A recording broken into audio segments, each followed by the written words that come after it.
కానీ ఇక్కడ ఒక పాయింట్ ఏంటంటే చాలామంది ఈ దసరాకి సంక్రాంతికి ఈ సినిమాలు వస్తున్నాయి కానీ ఒక విధంగా ప్రొడ్యూసర్స్ కూడా మంచి ఎక్స్పెక్టేషన్స్ ఉన్నాయి. కానీ తెలుగు రాష్ట్రాల్లో, ఉభయ తెలుగు రాష్ట్రాల్లో కూడా మార్కెట్లో స్లంప్ అనేది ఏర్పడింది.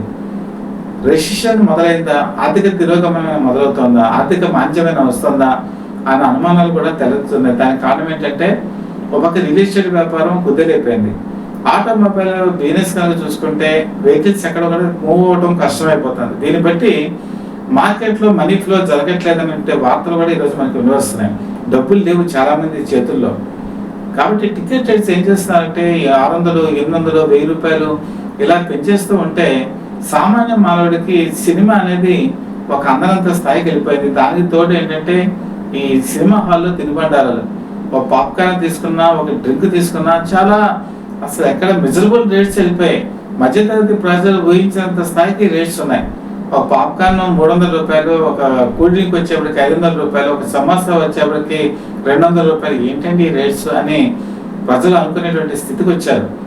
ఇది ఇలాగ పెంచుకుంటూ పోతే మాత్రం అది సినిమా ఇండస్ట్రీకి మంచిది కాదని నేను భావిస్తున్నాను. ఎందుకంటే ఈరోజు సినిమా ఆడుతుంది కానీ రేపు థియేటర్కి ప్రజలు ఇప్పటికే రావట్లా, ప్రేక్షకులు రావడం చాలా కష్టమైపోతుంది. దీనివల్ల చాలా సినిమాలు దెబ్బతింటున్నాయి కూడా. ఇక వార్ 2 సినిమా దెబ్బతింటానికి కారణం కూడా టికెట్ రేట్ ఎక్కువ పెంచడమే. అదే వార్ 2 సినిమాకి టికెట్ రేట్ కనుక పెంచకపోయి ఉంటే అది ఇంకా ఎక్కువగా కలెక్ట్ చేసేది, ప్రజలు వెళ్ళేవాళ్ళు.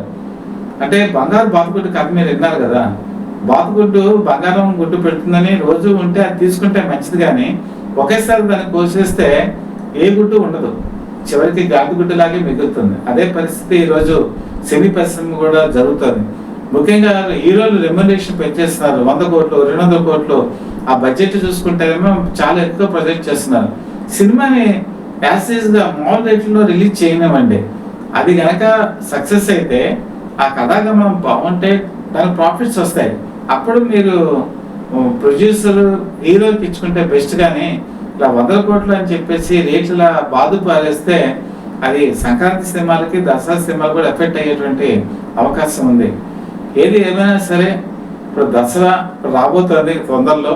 దసరా ఇంకా ఉత్కంఠభరితంగా లేదు ఇక్కడ, ఎందుకంటే బాలకృష్ణ సినిమా రంగంలో లేదు కాబట్టి ఇప్పుడు ఓజీ సినిమానే ఖచ్చితంగా మంచి విజయం, ట్రాక్ రికార్డు సాధిస్తుందని చెప్పి అందరికీ తెలిసిపోయింది.